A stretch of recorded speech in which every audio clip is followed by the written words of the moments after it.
welcome to another episode of Fuzz Told Tales. Today we have returning guest, Vanessa Beely from Syria.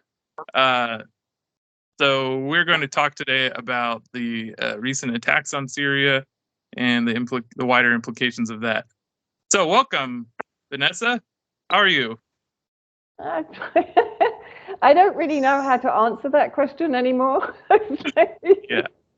You know, Yeah, it's a heavy time to deal with. So could you tell us about what happened in Syria over the weekend and how it's what the atmosphere in Syria is about these attacks? Yeah, well, I mean, I think this was probably the most audacious attack by the Zionist entity so far, targeting central Damascus in Mezeh in western villas, which is an area, it's a high security area. It's an area where you have many embassies, including the South African embassy. I'm sure that was a coincidence, almost only a few buildings away. Venezuela. The UN buildings, as I said, it's a really central area, and of course it was at around 9:30 in the morning. Most of Israel's assassinations are outside Damascus, or their attacks are carried out at night or the early hours of the morning. So, as I said, this was a very blatant disregard of any kind of international law. It destroyed a 4-story building. It killed a number of people passing by, and Syrian Arab Army that are always kind of on patrol in those streets anyway because of the number of embassies that are there and the UN. It's a high secure area. And of course, the 5 IRGC senior intelligence from the military side. And in fact, in the beginning, I think there were only 4 that were actually found immediately dead. The 5th was recovered, was still alive, and he died at around 5 in the afternoon. The funerals were held for them here in Damascus on the morning after. No, sorry, I think, yes, on the morning after. Sorry, I'm losing track of days at the moment. And of course, this is, you know, it's the 3rd assassination of senior IRGC officials since before Christmas. The last one being on the 4th of January, which was Rabi Mousavi, who was one, you know, close to Qasem Soleimani. And that came immediately after the Karam terrorist attack inside Iran, which killed 100, injuring more than 200 as far as we know so far. So, you know, I think everyone was outraged. I think everyone feels, even some of the most conservative military analysts here that I speak to regularly are kind of saying, okay, we're going to war. You know, there isn't a bat of an eyelid, really. They just feel like, okay, enough's enough. Iran had targeted Erbil in Iraq and Idlib in Syria. In Erbil, targeting Mossad operatives and Kurdish businessmen that was effective, was instrumental in the theft of Iraqi oil by the US established Iraqi Kurdistan and trafficking it through Turkey and selling to Israel. And of course, everyone was trying to kind of deny this and saying that this was just propaganda from Iran. But then within days, what does Israel do? It targets 5 IRGC officials in Damascus. So for me, that's, you know, it's clear that it was hurt by Iran's attack in Iraq. And also in Syria, of course, because they targeted the headquarters of the TIP, the Turkestans. And I think, ISIS Khorasan, which again were being trafficked through Afghanistan in order to carry out attacks in Iran. So I think Iran is making a very clear stand here, and it's saying, because, you know, the timing is such that Iran must be starting to feel, okay, they're escalating. They're speaking now about invading southern Lebanon. There was an incursion on the early hours of Sunday, so the day after the Israeli attack on Damascus, and that was repelled by Hezbollah. But the rhetoric from the Zionist authorities and officials is very clear that they want to push Hezbollah back beyond the Litani River, and they've been very clear about that since before Christmas. It's clear also that the US wants them to kind of, on the genocide in Gaza, and hence the withdrawal of troops, the occupation of strategic areas in Khan Yunis. But the massacre continues, but just on a relatively lower scale.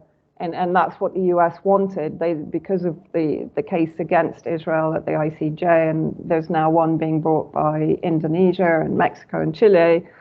They wanted the spotlight off that and to switch to Lebanon and to Hezbollah. So I think at the moment Iran is making very clear signals to its enemies, but also to its potential allies like Pakistan. So I think that's very much what we're seeing at the moment. So you brought up Pakistan. I think that is a very interesting situation that may have gone under the radar for a lot of the West, because the way the media covered it or didn't cover it at all.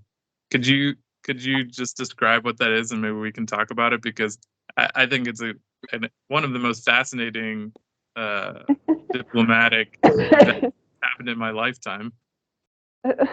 Well, I think you always have to remember that the Foreign Affairs Ministry is PR, and what you see on the surface is not necessarily what the legs are doing under the water.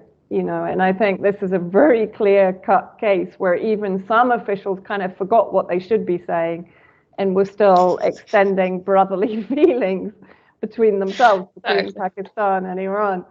I mean, I was getting slightly confused by that messaging that was ongoing, because it was definitely contradictory, and I was like, okay, so this is a cosmetic falling out over a mutual strategy, in my opinion. Iran carried out the attack on the Baluch separatist terrorists that have been really over the years, I think from 2012, correct me if I'm wrong, they've killed almost more than 1,000 border security guards and IRGC, etc.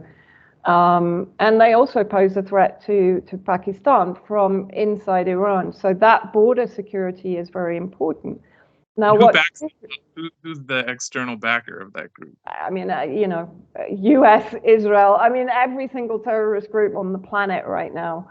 Right. Although they're happily labeling anyone that is actually fighting the terrorist groups that they are expanding and supporting, they're labeling them terrorists, as they've just done recently with Ansarullah in Yemen, of course. But we'll come on to that later. But I just want to clarify that the strike that happened, Iran struck this terrorist base in Pakistan, the U.S.-backed terrorist base in Pakistan, at the very same time that in the very same operation where they struck the U.S. Israeli-backed ISIS terrorist cell in Kurdistan. So these were two strikes at the same time to get, and the one in Kurdistan is sort of, there's in terms of diplomacy, it's kind of up in the air, but Pakistan is definitely a state, and it's a nuclear armed state.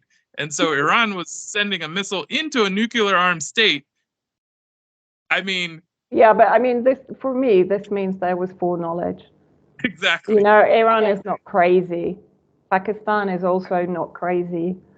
And as I said, the messaging, even from within Iraq, actually, there was a kind of rather cosmetic condemnation, and it's still kind of trickling along now.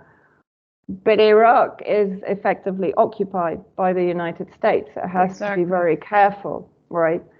But I think both countries were in a similar situation, Pakistan and Iraq. Iran had been saying to them for years now, you really have to protect our borders from your side, because the terrorists are coming through and they're carrying out attacks. both Iraq and Pakistan. And there's an article on the Cradle where they cite an official that is actually saying we didn't do enough. We didn't do a good enough job of protecting the Iranian-Pakistani border. And Iraq for sure has not done enough.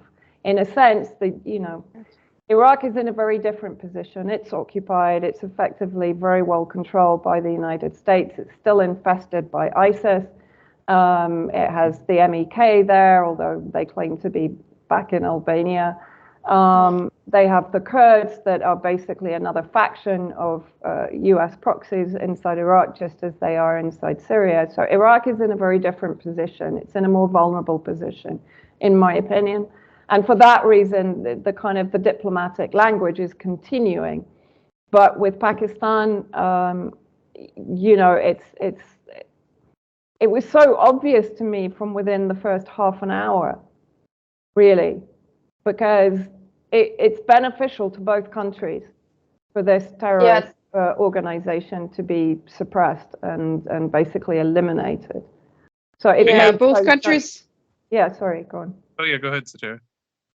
Yeah, I was going to say both Iran and Pakistan have been suffering from the terrorist attacks by the separatist Balochistan terrorists, but also I think probably 1 day before or 2 days before the strike, Iran's strike happened, Iran and Pakistan were having a joint military exercise in the Persian Gulf. I don't know. I mean, had to check back because I was like, that was only a few days ago, right?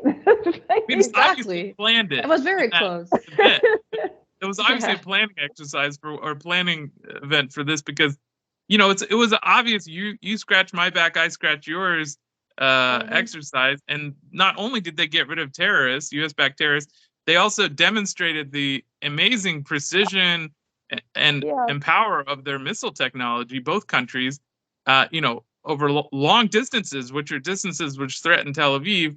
And then also they gave a giant middle finger to the CIA's supposed control of Pakistani ISI, their intelligence services. And so it's it was such a win for the resistance. And nobody has really, that I've seen, has really broken it down and described it, because I guess that it's all circumstantial evidence. There's no way to there's no one coming out interviewing and say this is indeed what happened. So it's kind of hard to write an article. Go on. It's also very difficult for me to believe that if there was a missile coming to Iran's soil, Iran's defensive system would not be activated and do anything.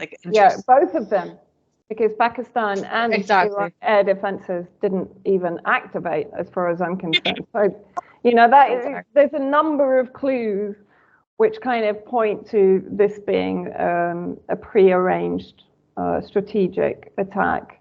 And also the other thing was how China almost immediately stepped in and said, we can broker any We're brothers.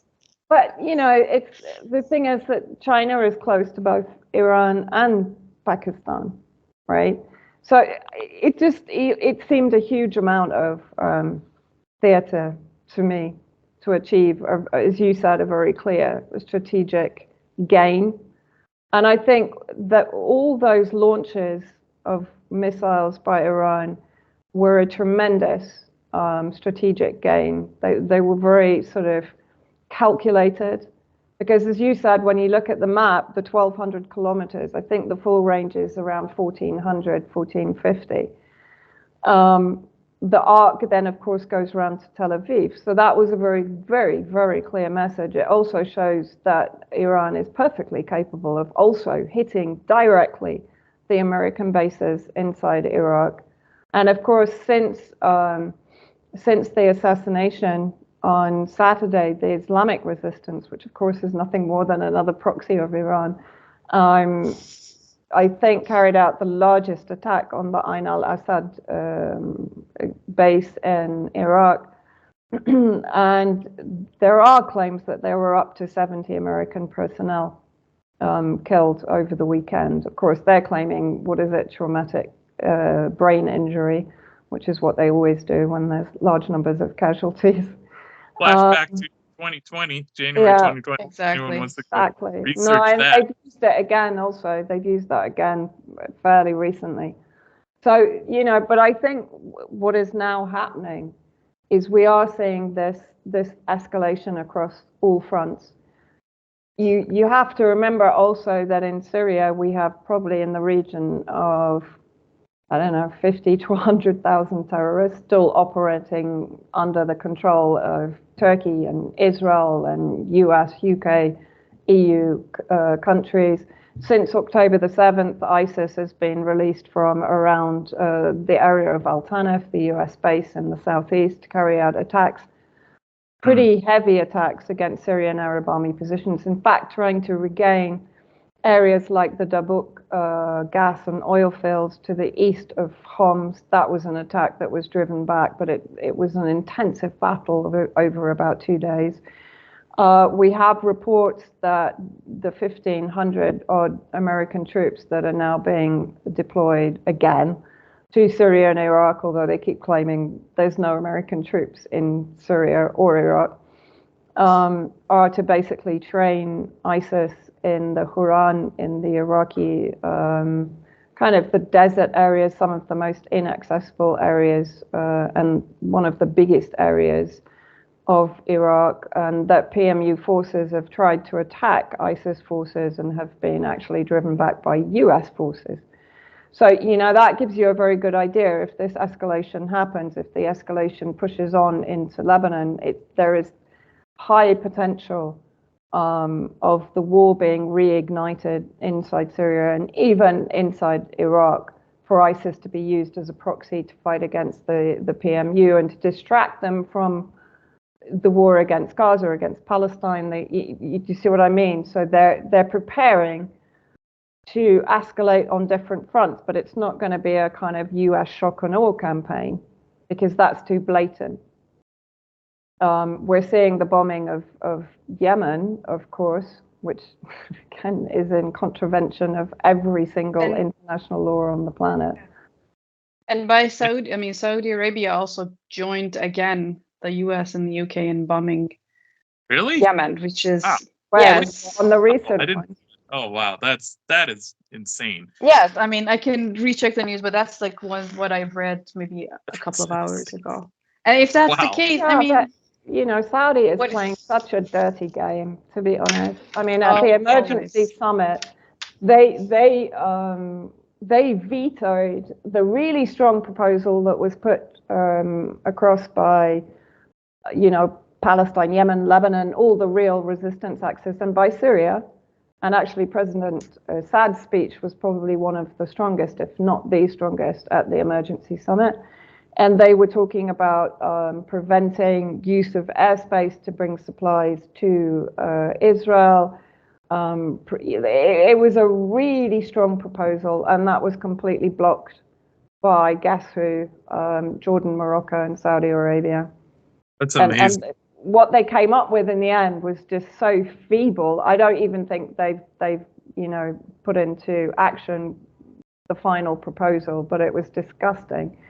And I was told that there were officials from the UK there that were basically lobbying every single Arab state leader to not, you know, don't do anything too strong against Israel. We have it all under control, blah, blah, blah, because this was relatively early on.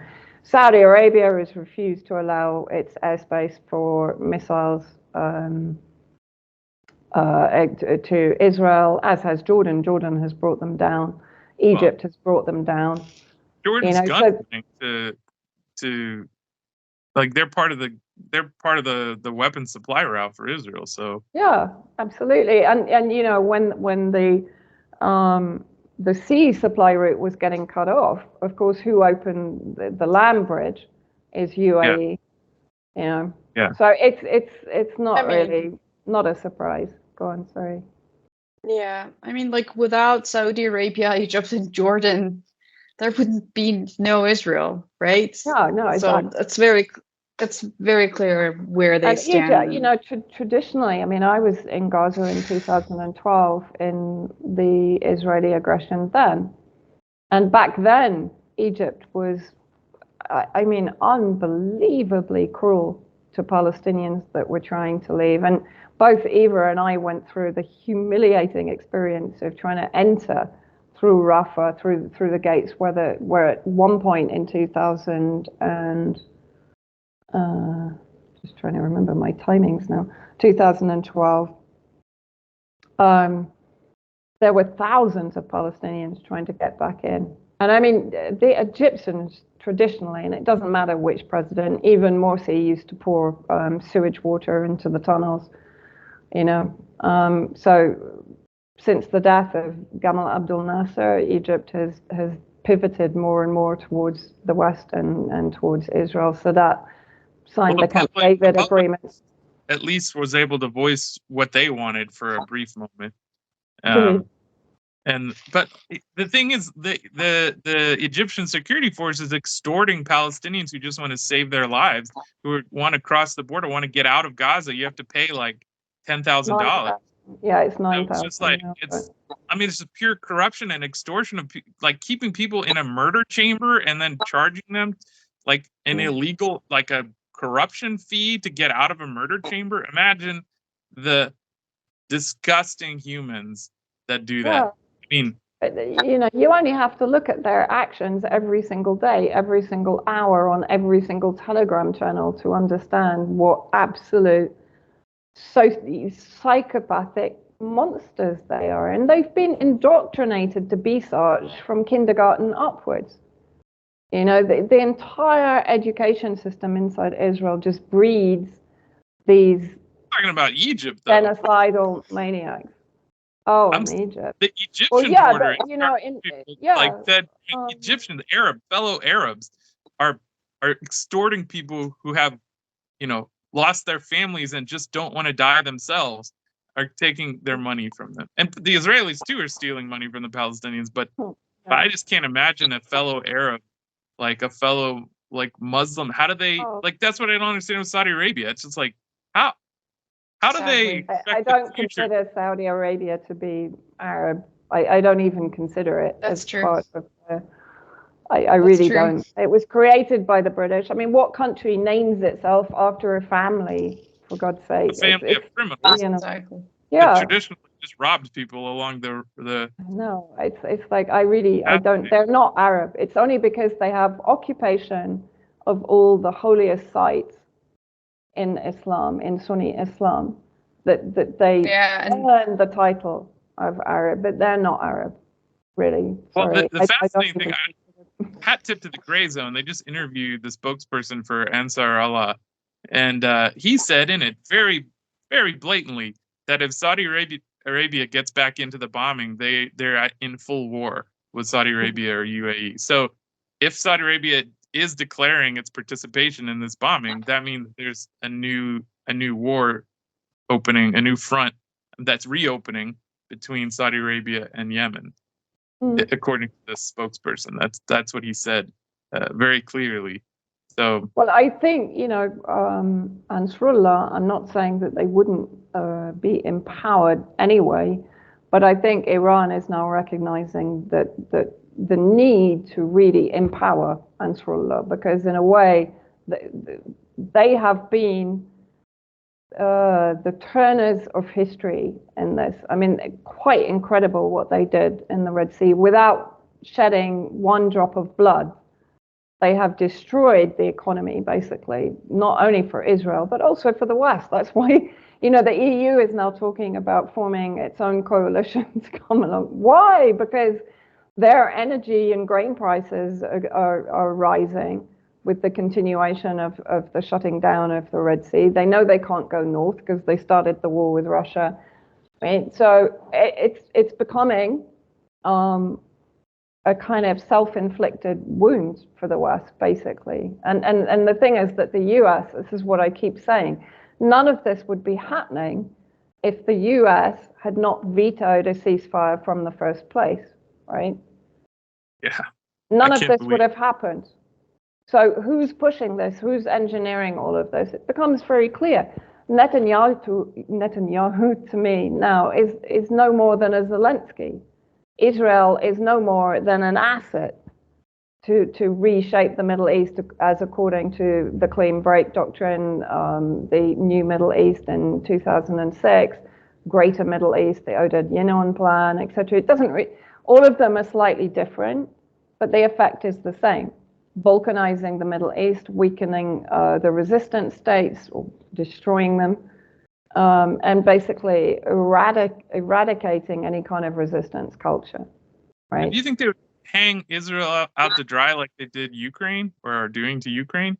Like, it seems like Israel is way too ingrained in U.S. politics to actually be but hung out at the to dry. same time, I mean, Robert F. Kennedy's statement when he basically said, you know, they are what stands between us and the rise of Russia, China, BRICS, Iran, and the control of commodities in the region.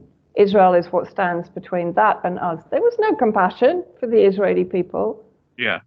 There was no compassion for Netanyahu. And don't forget Netanyahu's connections to Ukraine. Because he's a Jabotinsky follower. And of course, Jabotinsky was a Zionist collaborator with the Nazis in the early 1920s in Ukraine. But Jabotinsky was the creator of really what is the expansionist Zionism. And they all are, Smotrich, Gallant, all of them. I mean, Gallant has been very clear. He said, if we don't have a victory, we won't survive in the Middle East. He's absolutely right. He knows they're not as dumb as Zelensky, but they are being definitely used by the West. Well, I mean, if that's the case, the long-term project lasts like 75 years of building up Israel as this force to eventually hoist upon a giant war. That means we are entering potentially a very giant war, because Ukraine was a very small project. It was 10 years of, you know, maybe a little bit more of manipulation and funding the crazy extremists. But Israel's been a very long project to get a destabilizing war started. So my concern is now, obviously, the end goal for Washington is Iran, and my concern is now how the messaging for the public, like we're seeing shifts around in different ways, how that messaging is going to change in order to get people who are, for example, sympathetic to the Palestinians, how it's going to get them on board to be anti-Iran. Because we saw that, I think the three of us are traumatized by the Syrian war because of that, because we saw Palestinian activism totally divided, and Palestinian activists actually openly supporting the bombing of Assad, who's one of their greatest allies in the world. So do you have any envisioning of how that might happen, so that people can kind of put a mental note in their head to be able to defend themselves from this kind of insane messaging that might be coming forward? Well, sorry, go on. Sorry, I just wanted to add that, like, I think you probably also saw this recent video of that was shared by some really like active Palestinian journalists, that Iran's, you know, like forces have attacked former hospital where refugees were staying in Syria. So it was very, I mean, it was like exactly like what we saw during the war in Syria, and like that creates the fear that, because what is happening is really, really tragic and terrible, but it was bringing everyone together on, like, in the region, like it was creating unity.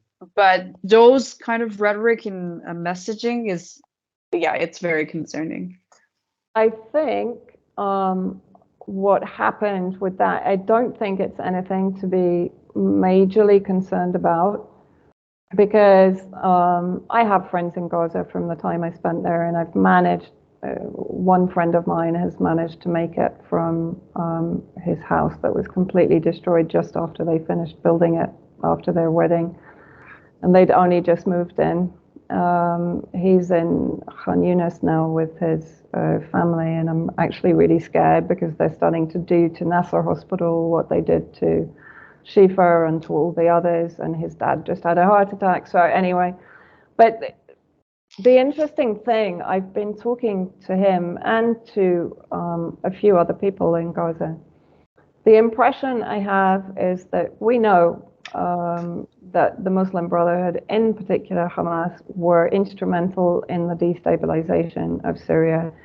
And at the beginning, when I left Gaza in 2013, I fell out with most of my Gaza friends because they were completely swamped by the propaganda from Al Jazeera.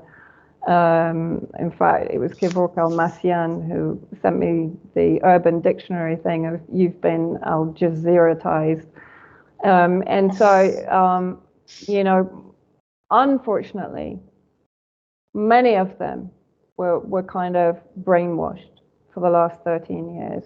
And so therefore, I think you still have that residue. I think while Said Nasrallah and Soleimani were working for the unity of the resistance at the top level, and there were huge changes made from 2017 onwards, which resulted in the normalization with Damascus and the visit of Hamas to Damascus in 2021.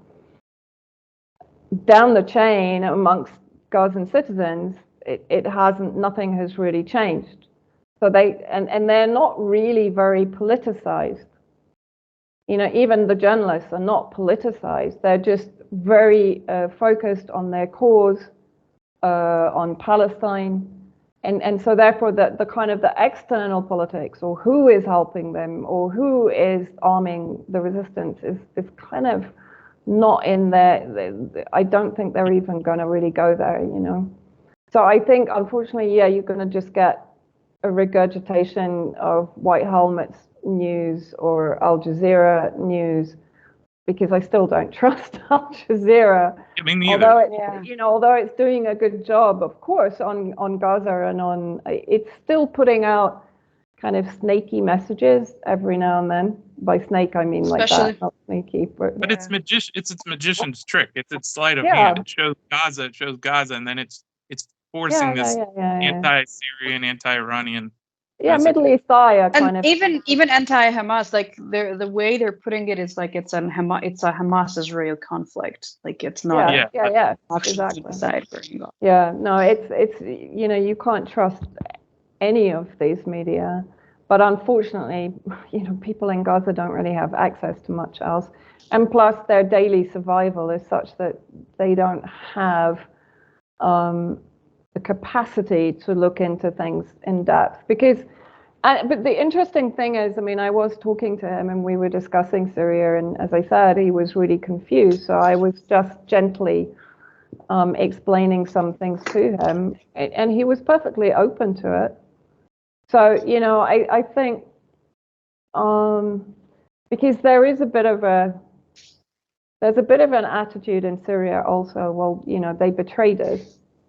Right, and although there are rallies and demonstrations, it's not like Yemen, for example, right? But I kind of understand it, because people here are also on their knees. They're really struggling economically. Most are really in severe poverty without any services whatsoever. None of that has changed, so I kind of get it. But if, for example, you know, the war escalates, then you'll see unity again. But it is a bit of a mess. But just coming back to your question about how they could possibly play it in order to, of course, they've already been doing so with women's rights and all the rest of it, and the protesters, and now they're talking about the execution, I can't remember his name now, of the supposedly disabled prisoner. And even after the missile attack on Erbil, I actually got attacked because I covered it on UK Column News. And at that point, I don't think the news had come through that there was a British citizen, albeit he was Iraqi in origin. He was a British citizen in the house, and he was killed. And we had sort of a couple of emails, and I had a really weird Facebook message But he was a British citizen, and if you think that he was involved with Mossad or with stealing oil or anything like that, that's just complete libel, blah, blah, blah, blah, blah. And so I think they're looking for footholds at the moment to demonize Iran. I guess their default position or fallback position is always going to be a false flag. Yeah, I'm surprised we haven't seen one up till now. Yeah, to be honest, I'm always looking for someone to put a explosive in the Al-Aqsa or something like that and just kick it off, because it seems like that kind of thing would be one of the key. I don't know, or just an explosive in Chicago, something. Blame it on Hamas, something like that. 7th of October was, to a degree, I think, a false flag. I'm not saying there was collusion between Hamas and Israel to that extent. Let it happen on purpose. It was used. But it happened on purpose, and it was used. Yeah. So either it happened, and then they saw the opportunity to create a kind of, atrocity scenario. And that's why the soldiers held back. That's why the soldiers fired on their own civilians and killed their own civilians with tanks, with Apaches, etc. And of course, now we're hearing stories that they've gassed their own soldiers in the tunnels with Hamas and so on. So, they're perfectly happy to commit atrocities against their own civilians in order to achieve the ultimate victimhood, while they themselves are the genocidal maniacs.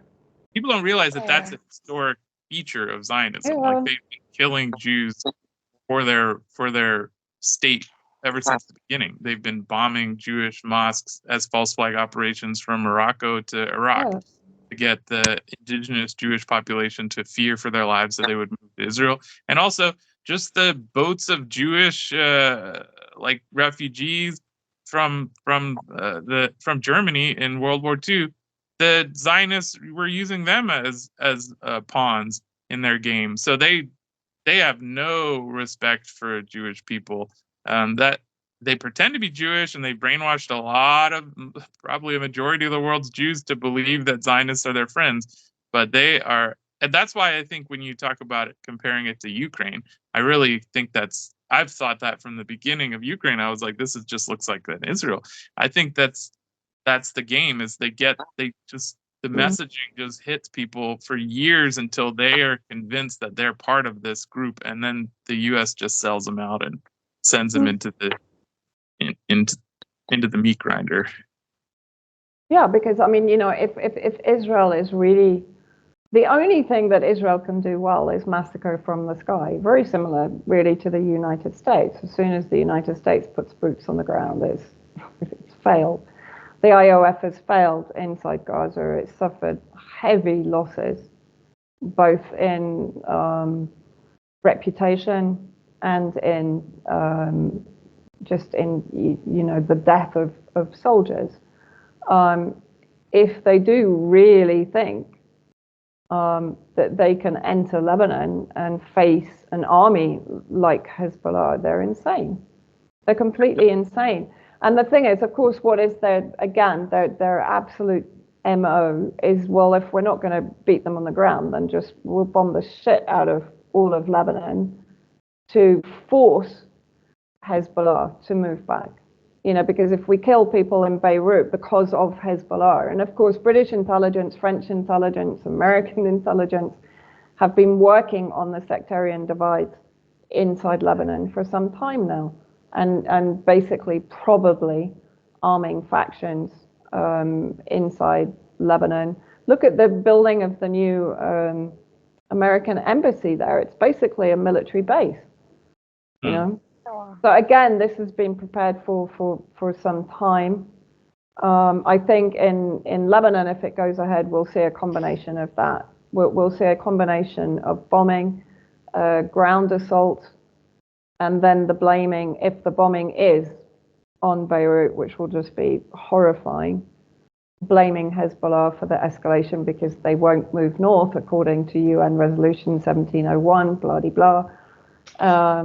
And then in order to perhaps increase the instability in Lebanon, you'll have the triggering of the sectarian factions there, as we've seen on a sort of low intensity level leading up to now.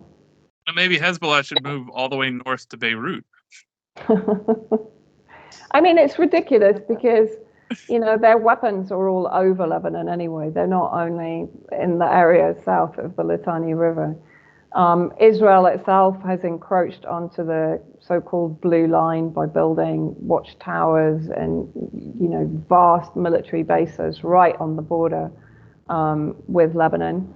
So, you know, it again, it always tries to pull the kind of the moral card or the international law card. Well, it's not really working anymore. You know, people are sick of it, to be honest. And Yeah.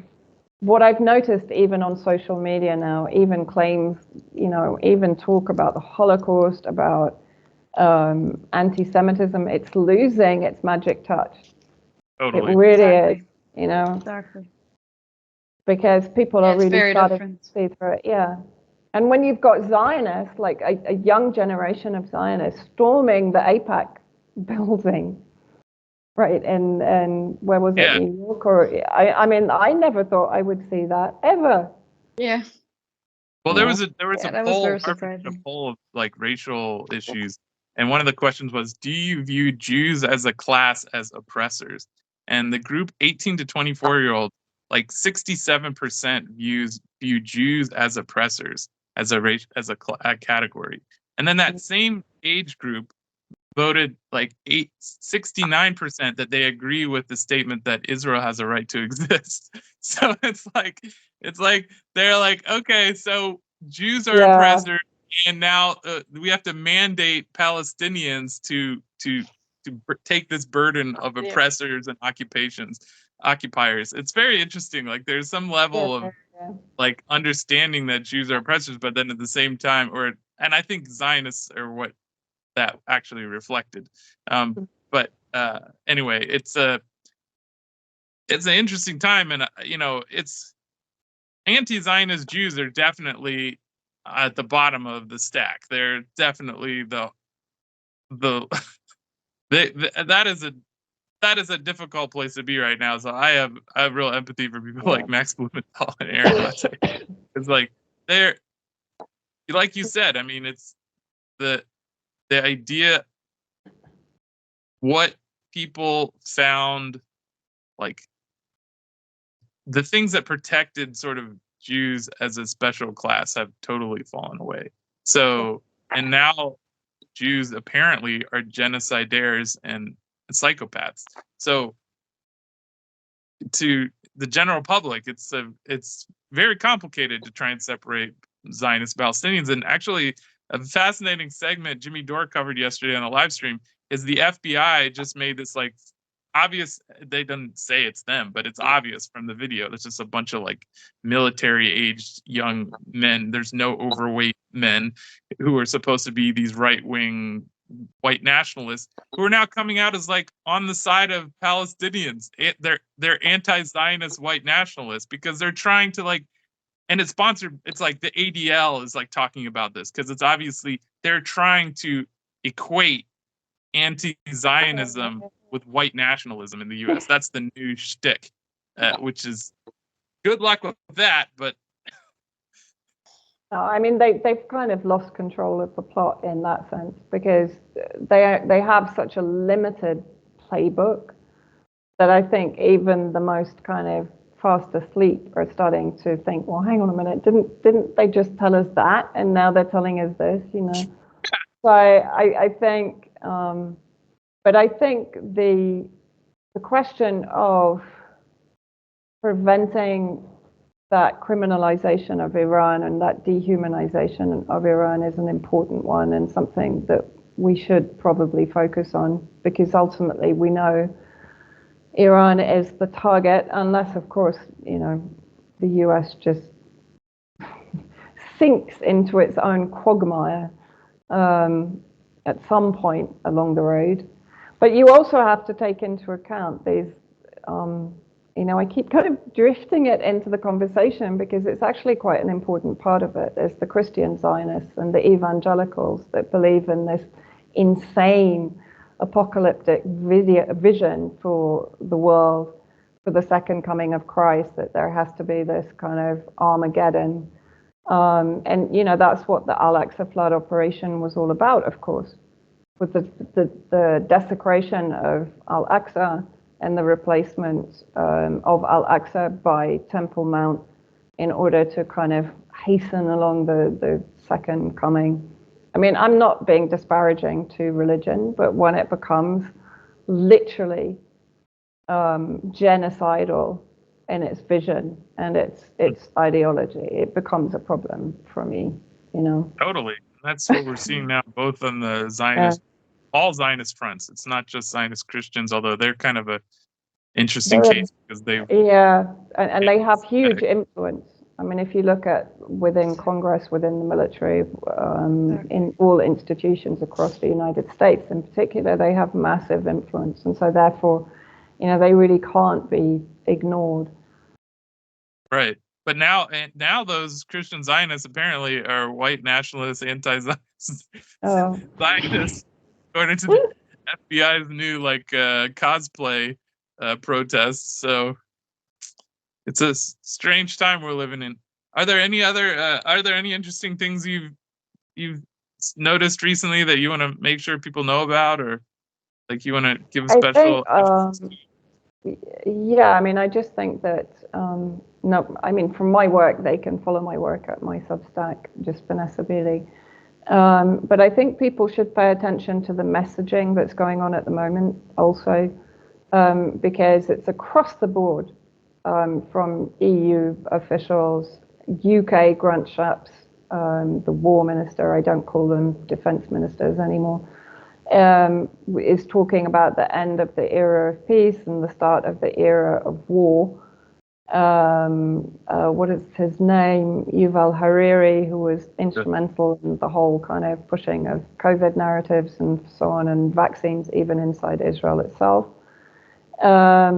is also talking about the same thing. I think he virtually used the same words. So when you start seeing this repetition of messaging, and I think in Sweden they even had a major issue where people were starting to buy up everything in the shop, so they had to kind of walk it back. Then you know something is coming. You know, like with COVID, like with all of this, something is coming. And so I think for people to become more aware about this messaging, because it's coming through a lot faster and a lot more brazenly now. It's not being kind of disguised in diplomatic language anymore. They are basically saying what's going on. And they're also fear-mongering. They're also testing the waters to see what public reaction is. You know, there's various agendas behind what they're doing.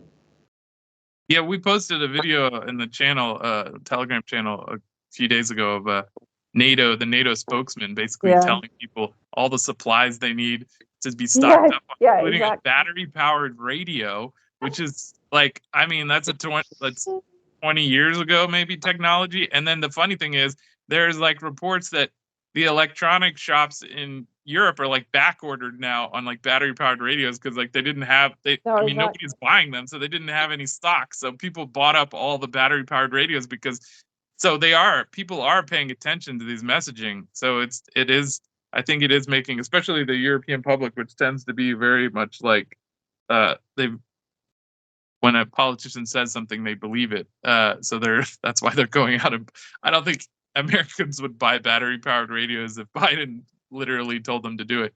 But in Europe, that's how they view their politicians. So I think Europe is being primed definitely for a war, a larger scale war. And I don't know in the U.S. I think people's political awareness here is really low, and that's why all this evil is allowed to happen, because people just don't realize what their money's going to be spent on. But I'm glad we have someone like you who's monitoring that and can that kind of messaging and can tell everyone when things we haven't heard are said. So Tara, do you have anything you want to ask in the end? No, I don't have a question, but I think you made a very important point, or at least because I come from Iran, I think that's very important, that the rhetoric on demonizing Iran is still continuing, and I see all those anti-Islamic Republic Iranian expats that were actively demonizing Iran, especially last year during the protests, now are standing on the side of Israel and the genocidal army. And there are a few people trying to speak out from among those who oppose the Islamic Republic, because they want to at least save face, or maybe they genuinely care about Palestine. But they have to make sure that they demonize the Islamic Republic and demonize Iran before taking that stance. And it's very, very important to be aware of that, because how many countries in the region, how many states do you know that are really paying a price for supporting Palestine, for supporting resistance? And if you are going to attack Iran, you have to understand what the consequences would be for the Palestinian cause and for just the resistant forces in the region. Exactly. Okay, so should we wrap up? Yeah, well, that's a good place to leave it. I also agree that I think Iran is a bulwark and needs to be respected. And if it's not, I mean, Israel is finished. So it's not. I honestly think it's probably Israel's Palestine is going to be free in the end. Inshallah, no matter what happens. But Israel's going to lose if a larger war breaks out. And I think, like you said, it's a project like Ukraine. They don't care how many Ukrainians died in that war. The Ukrainian deaths, I mean, they're still kidnapping young men off the street and sending old men off the street and sending them to the meat grinder. It's absolutely atrocious. Nobody cares about that in the West. And also you have the same situation where there's multiple foreign mercenaries coming and fighting in Gaza, and Yeah, I posted a picture in the Telegram group of this obviously ethnically Chinese woman in an IDF uniform. How did that even happen? Anyway. Yeah. Whatever. I mean, but there are reports now of South Asians fighting as in the IDF, and so they're recruiting all sorts of poor global South citizens to go spill their blood for a pound of bread or whatever. It's pretty despicable, but that's how they fight wars, because they're all cowards. So all right, thanks for joining us, Vanessa. You're welcome. To have you again soon. Hope it's we can have you just to talk about dogs and horses. That'd be way better. It would be nice one day when we can all go to Palestine, liberated Palestine. Inshallah, yes, hopefully, inshallah. Drink coffee and wherever, Nablus and Gaza City and wherever. Well, inshallah that day comes soon. And thanks everyone for joining us on another episode of Twice Told Tales. Be sure to like and subscribe and share this video with your friends. And we'll see you again next time.